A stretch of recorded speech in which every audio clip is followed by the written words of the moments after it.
Halo, di video kali ini akan dibahas tentang obat batuk berdahak yang paling manjur dan paling direkomendasikan. Simak sampai selesai ya videonya.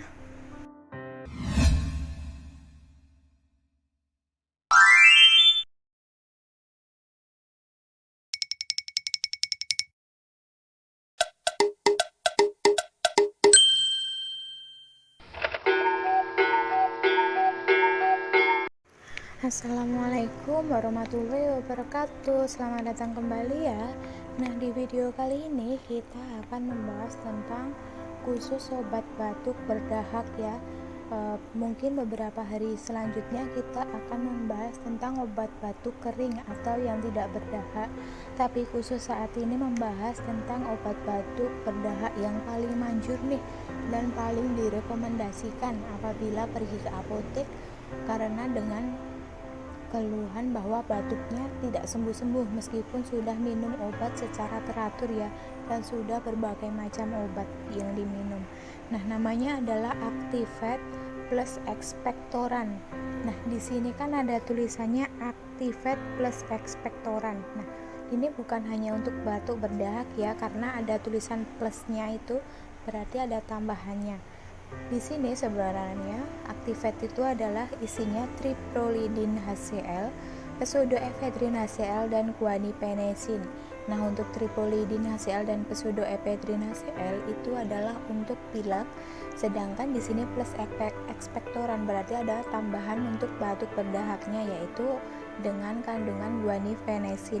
Nah, komposisinya yaitu setiap sendok takar 5 ml mengandung triprolidin HCl 1,25 mg, pseudoephedrine HCl 30 mg, guaniphenacin 100 mg, ada tambahan juga etanol dan sukrosas untuk pemanisnya ya. Nah, indikasinya yaitu meringankan pilek dan batuk berdahak.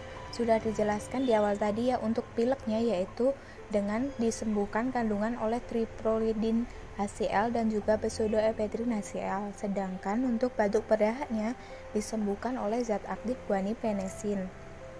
Nah, cara kerjanya yaitu triprolidin membantu meringankan gejala yang penyebabnya secara keseluruhan maupun sebagian tergantung pada pelepasan histamin atau alergi. Nah, senyawa dari golongan pirolidin ini bekerja sebagai antagonis kompetitif untuk reseptor histamin H1 dan mampu menekan sistem saraf pusat sehingga menyebabkan kantuk. Nah, efek sampingnya yaitu kantuk ya. Sedangkan pseudoephedrine mempunyai aktivitas simptomimetik langsung maupun tidak langsung dan merupakan dekongestan saluran nafas bagian atas ataupun untuk melegakan hidung tersumbat. Sedangkan guaniphenacin memiliki kerja ekspektoran. Kerjanya menurunkan viskositas lendir dengan cara menekan volume dan kandungan air dari sekresi tenggorokan, dengan demikian membantu pengeluaran sputum atau dahaknya ya. Untuk dosisnya yaitu dewasa dan anak-anak di atas 12 tahun 1 sendok takar 5 ml 3 kali sehari sesudah makan. Untuk anak-anak usia 6-12 tahun, setengah sendok takar atau 2,5 ml 3 kali sehari. Nah, ini tidak dianjurkan untuk anak di bawah 6 tahun ya obatnya. Untuk pada orang lanjut usia tidak ada penelitian yang spesifik mengenai penggunaan ini. Jadi bisa menggunakan dosis dewasa yang di atas 12 tahun ini tadi ya. Demikian video yang dapat saya sampaikan. Apabila ada salahnya mohon maaf. Selamat datang kembali di video-video selanjutnya. Wassalamualaikum warahmatullahi wabarakatuh.